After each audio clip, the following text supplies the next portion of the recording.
လူမရှိပဲဒီလေရင်ကလူသေးလောင်းတွေကိုဘာကြောင့်တင်နိုင်ခဲ့တာလ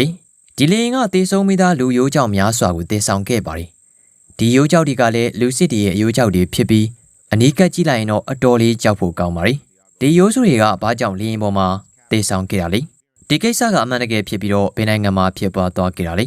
လူအများစုကရောလေရင်ပေါ်မှာလူရိုးတွေတည်ခဲ့တာကိုဘာကြောင့်ခွင့်ပြုခဲ့ရလဲ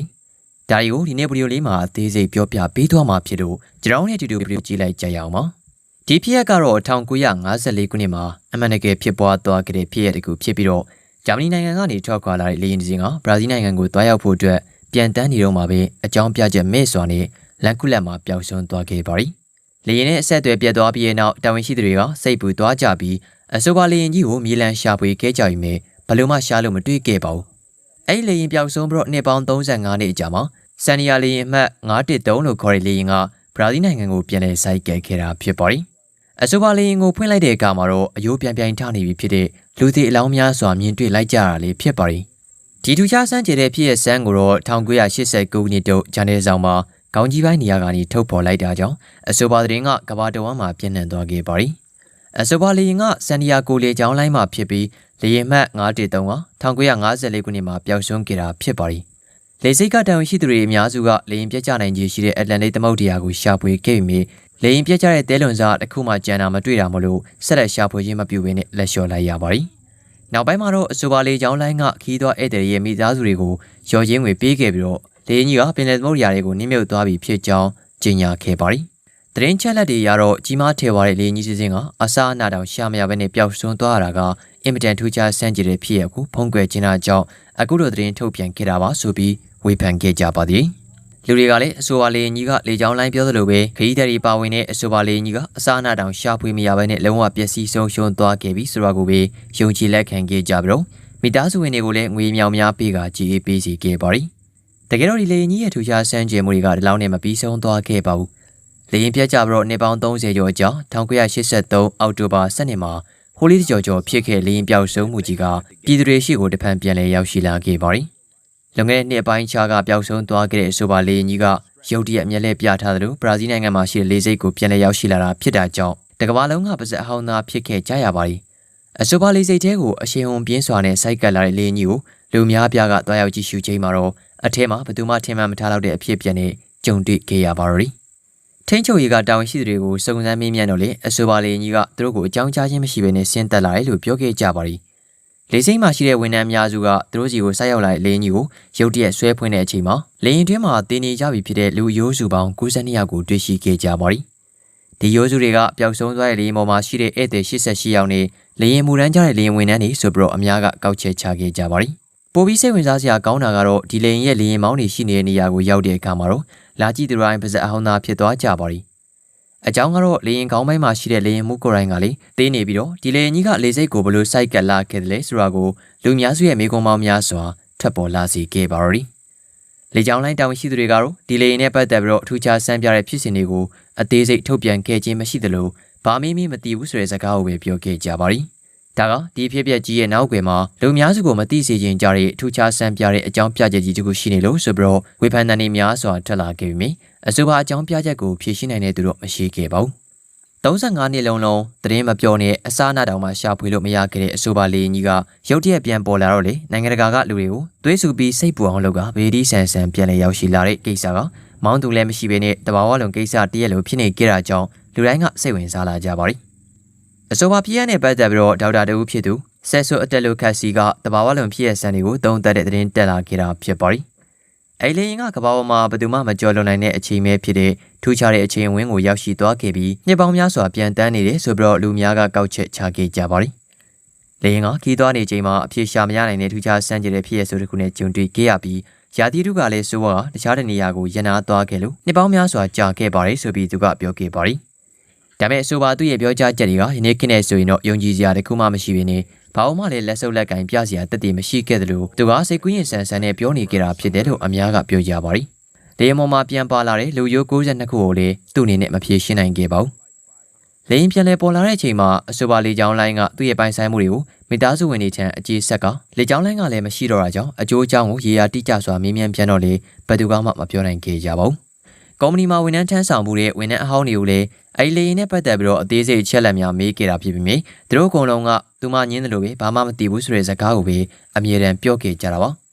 သူတို့အဲ့လိုဖြစ်လေနောက်ွယ်ကသိကျင်တဲ့သူအများအပြားကလည်းဆက်ဆူချင်းကြလေဖြစ်ပြီးတော့ဒီလေကြောင်းလိုင်းရဲ့နောက်ွယ်ကဖုံးအုပ်ထားတာကိုသိကျင်နေကြပါရီအစိုးရနဲ့တာဝန်ရှိသူတွေရဲ့မိသားစုတွေကိုစုံစမ်းခဲ့ပြန်တော့လေအကုန်လုံးတယောက်မကျန်အဲ့လေရင်နဲ့ပတ်သက်ပြီးတော့အသေးစိတ်ဖြေကြားဖို့ညှင်းဆန်ခဲ့ကြပါရီဒီပြောင်ဆုံးပြီးပြန်ပေါ်လာတဲ့လေရင်အကြောင်းကောင်းကောင်းသိသူတွေကြောင့်အဲ့လေရင်ရဲ့တဘာဝလွန်ဖြစ်ရဲ့အကြောင်းတွေကိုစိတ်ဝင်စားတဲ့သူတွေအတွက်ပုံမစိတ်ဝင်စားခဲ့ပြီးတော့သိပ္ပံပညာကိုလိုက်စားလေ့လာတဲ့သူတွေအတွက်လေဒီဖြစ်ရက်ကိုအမှန်တကယ်သိဖို့ကြိုးစားခဲ့ကြပါရ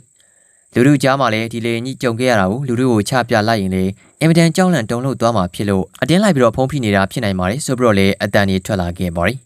တကယ်တော့ဒီလိုချိန်ကာလပြောင်းဆန်ခဲ့တာကအဲ့လေရင်ဒီစင်းနဲ့မဟုတ်ဘဲနဲ့အရှိမလဲတာရကပေါင်းများစွာရှိခဲ့တာဖြစ်ပါရီ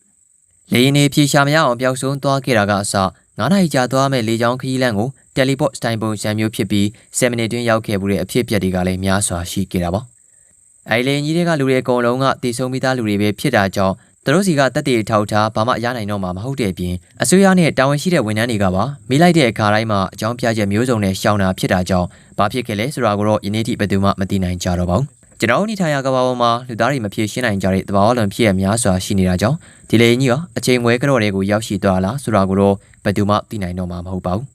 အချိန်ဝဲခရက်ကြီးဆိုတာကတော့လေရင်နေဆက်လေတွေတင်မောကြီးတွေများစွာကိုအစားအနာတောင်မှရှာမရဘဲနဲ့ဖျောက်ပစ်လို့ရတဲ့ကြောချမ်းစရာနေရာဆိုးကြီးတွေပဲဖြစ်ပါရီ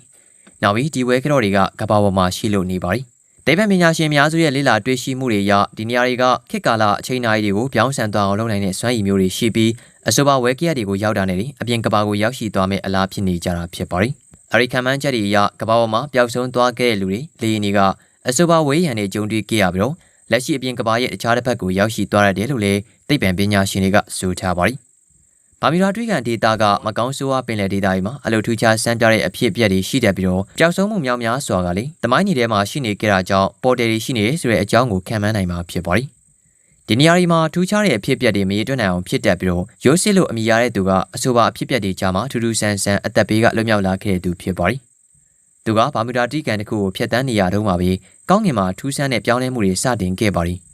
ီသူရှိတဲ့မှာအဖြေရှာများတဲ့တိမ်ပုံစံအကွင်းလိုက်တွေကိုမြင်တွေ့ခဲ့ရပြီးတော့အဆိုပါအရာကတပြေးပြေးနဲ့လေရင်စီချင်းကပ်လာခဲ့ပါရီအဆိုပါအချိန်တွင်းမှာပဲလေရင်ရဲ့ထိန်းချုပ်မှုတွေကအသက်မဲ့သွားခဲ့ပြီးတော့တိမ်ကိုရှေ့ဆက်တိုးမဲ့လမ်းတစ်ခုပဲရှိတော့တာကြောင့်အဆိုပါတိမ်နိုင်အတွင်းကိုတန်လန်းကြီးဦးတီကမောင်းနှင်သွားခဲ့ပါရီဆက်ကွင်းကြီးရဲ့အဆုံးမှာအလင်းရောင်ကိုကွင်းကွင်းကြီးမြင်နေရတာကြောင့်အလင်းရောင်စီဦးတီကမောင်းနှင်လိုက်ပြီးတော့ဆက်ကွင်းကလွတ်မြောက်အောင်လို့ဦးတီမောင်းနှင်လိုက်ပါရီတကယ်တော့သူမြင်လိုက်ရတဲ့အလင်းရောင်ကအာယုံလဲစားခြင်းခံရတာဖြစ်ပြီးရှေ့မှာဘာလင်းမှမမြင်မင်းနဲ့မိုင်မောင်းများစွာကျဲပြတ်နေခဲ့ပြီးတော့လူများစုကအဆိုပါတိမ်တွေကနေလွတ်အောင်မောင်းမယ်ဆိုပြီးဆုံးဖြတ်ခဲ့ကြတာဖြစ်ပါရီတကယ်တော့သူသွားမယ့်နေရာအကွာဝေးကနိုင်ပေါင်းကြာရှည်စွာဖြစ်နေမှာဖြစ်ပေမဲ့နိုင်ဝက်ထဲနဲ့ရောက်ရှိလာတဲ့အချိန်မှာတော့သူတို့ရဲ့ဖြစ်ရပ်တွေကအဖြေရှာမရပါဘူးသူတို့ရဲ့ဖြစ်ရပ်တွေနဲ့ဆန်နီယာ513ဖြစ်ရပ်ကိုတိုက်ကြည့်မယ်ဆိုရင်တော့ဆန်နီယာကိုလေရင်ကြီးကဆိုရင်လည်းအလိုထူထဲတဲ့တိမ်နာကြီးတွေကိုရောက်ရှိသွားမှာဖြစ်တယ်ဆိုပြီး theory တွေကမှတ်ချက်ပေးသွားမှာဖြစ်ပါရီ